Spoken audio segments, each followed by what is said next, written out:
Hello everyone, welcome back to the Racing Squad. I'm your host Naren Harwani, and today we're gonna have a look at the key highlights of the Belgian Grand Prix. Before we get started, we like to describe the Belgian Grand Prix in 4 words, and those are predictable, fairly straightforward, surprising and shocking. Predictable because we saw a crash at the start of the race and almost every driver got in the pits, and it was pretty understandable that every driver is gonna opt for a one-stop strategy. Pretty straightforward because the positions of the top 3 drivers remain unchanged in the entire race. Yes, you all heard it right. The position of the drivers remain unchanged during the entire race. Surprising because Team Renault have scored the maximum number of points as a constructor. That's 23 points combined. Daniel Ricciardo finished in P4 with 12 points and 1 point for the fastest lap, and Esteban Ocon finished in P5 with 10 points. So a really good race weekend for Team Renault. They were quickest in practice sessions as well. There's clocked like second fastest times in practice session 2. Esteban Ocon did that, and Daniel Ricciardo clocked the second fastest time in practice session 3 as well. Shocking because Ferrari was struggling during the entire weekend. Yes, during practice session, Sebastian Vettel was at the last of the grid, and even in qualifying, there were P13 and P14, and they finished the race in P14 and P13. So not a great weekend for Ferrari, not what they expected. Definitely the Tifosis are gonna be quite unhappy with Ferrari result. So we'll straight away get started with the review of the Belgian Grand Prix. So we'll straight away get started with the key highlights of the Belgian Grand Prix, starting with none other than Carlos Sainz. Carlos Sainz, for the second consecutive year, failed to start the Belgian Grand Prix in what is supposed to be the favorite F1 circuit on the entire calendar.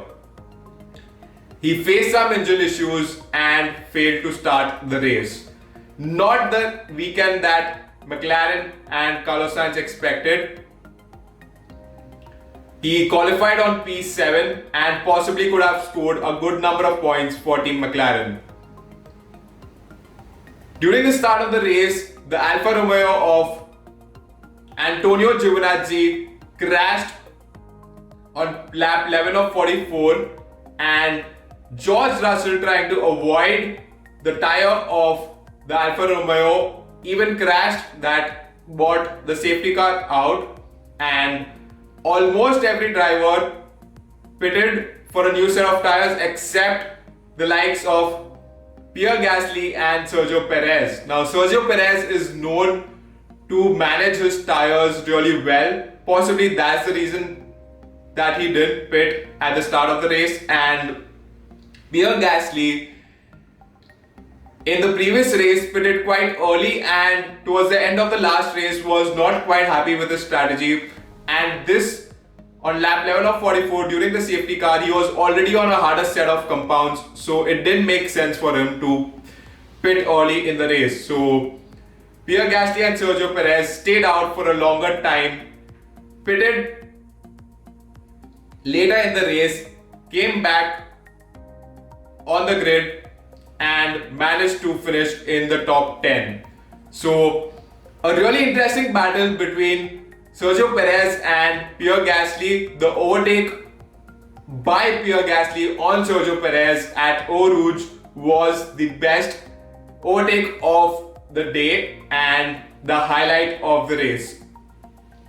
Definitely Pierre Gasly was the driver of the day because he qualified on P12 and finished P8. He had a lot of overtakes to do towards the second stint, and he managed to do it really well. Now we'll have a look at how the race panned out for Daniel Ricciardo. He qualified on P4. his best qualifying in the 2020 season, and he finished the race on P4 itself. Quite a good race for Team Renault. They scored 23 points in the entire race today, and Daniel Ricciardo even managed to clock the fastest lap during the last lap of the race. So he scored a total of 13 points, and Esteban Ocon scored 10 points and finished in P5. He managed to overtake Alex Albon on the last lap of the race, and Team Renault scored the maximum number of points as a constructor in F1 since their comeback. So they scored 23 points in total. A really good race for Team Renault. Esteban Ocon finished in P5. There was a really interesting battle between the likes of Renault, McLaren and Racing Point. We'll have a look at how the race panned out for Racing Point. They were fairly not that quick as compared to the previous races. They were seen at the front of the grid in the previous races. In this race, they were seen behind the second half of the top 10 drivers. So they qualified in the second half of the top 10 drivers and even finished the race in the second half of the top 10 drivers. So not the race weekend that Racing Point had expected, but a good number of points for Racing Point as well.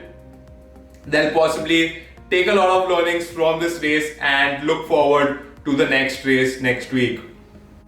Lando Norris had quite an interesting weekend as well. He started in P10 and is the only driver other than Lewis Hamilton, Max Verstappen and Valtteri Bottas to reach qualifying session 3 of every race in 2020. He finished the race in P7, had a chance to overtake Alex Albon towards the end of the race and said that possibly had he had one more lap, he could have overtaken Alex Albon for P6.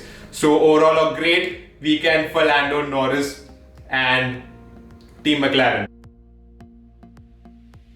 Now we'll have a look at how the race panned out for Team Ferrari.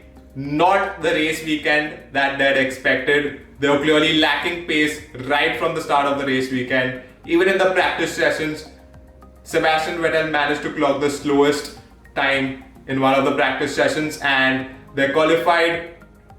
Charles Leclerc qualified in P13 and Sebastian Vettel qualified in P14, and they finished the race in P14 and P13 respectively. Whereas in 2019, they finished 1-2. Charles Leclerc managed to gain his first win for Ferrari last year at Spa, and Sebastian Vettel finished a P2. Possibly the engine investigation that the FIA had investigated after the end of 2019 season has caused them a lot of issues, and maybe that's the reason why they lack a lot of pace this season. The Tifosis might be quite disappointed with their performance. They'll definitely have to come up with a solution for the issues that they're facing. Otherwise, they're gonna face these issues again for the next races and possibly in the next season as well. We'll have a look at how the race panned out for Max Verstappen. Max Verstappen qualified in P3 with just 0.10 of a second behind Valtteri Bottas. Yes, you all heard it right. He was just 0.10 second behind Valtteri Bottas. So, and even he had, after the qualifying session, he said that he had more power in the car, so possibly he could have gone more faster if required, but he managed to secure a P3 in qualifying, and even in the race he managed to secure a P3. So possibly Red Bull needs to take some risk in their strategies to beat the likes of Lewis Hamilton and Valtteri Bottas around lap 30 or 44. Clearly Red Bull almost had a free pit stop. Like, Daniel Ricciardo was approximately 15 seconds behind them, and they could have possibly gone for a fresher set of tires, and they would have overtaken Daniel Ricciardo definitely, and possibly could have challenged the likes of Valtteri Bottas and Lewis Hamilton for the win of the race towards the end of the race with a new set of tires.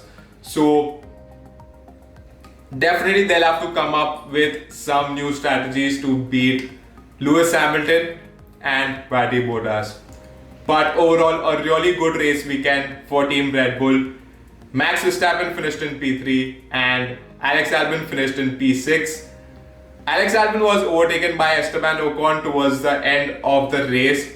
He had a really good qualifying as well.